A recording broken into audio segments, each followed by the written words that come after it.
Well, firstly, it's a real pleasure to be here. I had a fantastic experience when I was here last year. I've spoken at quite a few different events around Central Europe, Eastern Europe, and this is by far the outstanding event of its type, so it's a great pleasure to be back here.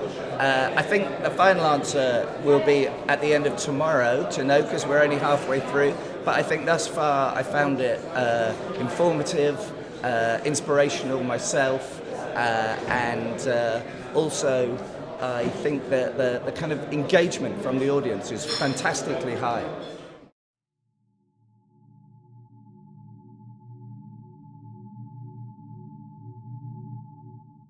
It can be an advantage, certainly for smaller brands who haven't spent big money on rights because they can't afford to spend those money on rights. That gives them more room to be brave and to take risks. And I think there's a good rule of thumb that if you're going to produce fantastic work on a low budget, it's the brave and the risky work that really pays off. So either you come up with something fantastic, or it bombs completely. And that's kind of the rule of thumb for small, medium-sized brands. So, encourage people to take risks more. Don't be afraid to fail.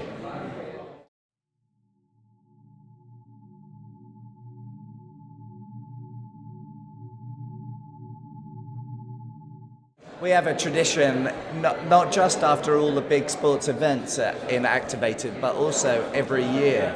At the end of the year, we produce an annual review, which is like a report on the best work. But internally, we also do an annual review of the worst work.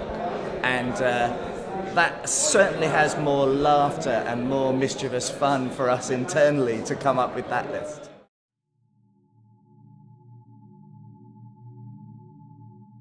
Well, I think we're going to see, there's a whole bunch, some that I will choose. We're going to see a lot more continuation of blending of culture and sport, right?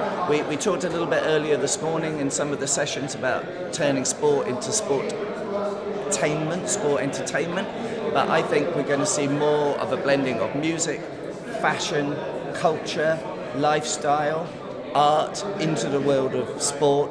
And the old separate silos are going to be changing, and we're going to see much more of a blending and a combination of those things. I think that's going to be one of the big trends. Obviously, we're going to see a rebalancing of the gender scale. So at the moment in women's sport, there's a huge opportunity, both from a growth perspective and from a values perspective, and because brands can cut through at the moment in a less cluttered space. So in the next 5 years, that's going to be a big growth.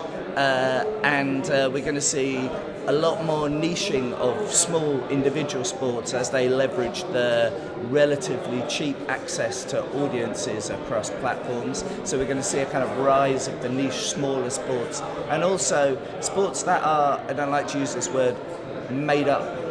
Sports that are kind of combinations of other games, they're kind of merging into one to fit the kind of new environment and the new zeitgeist.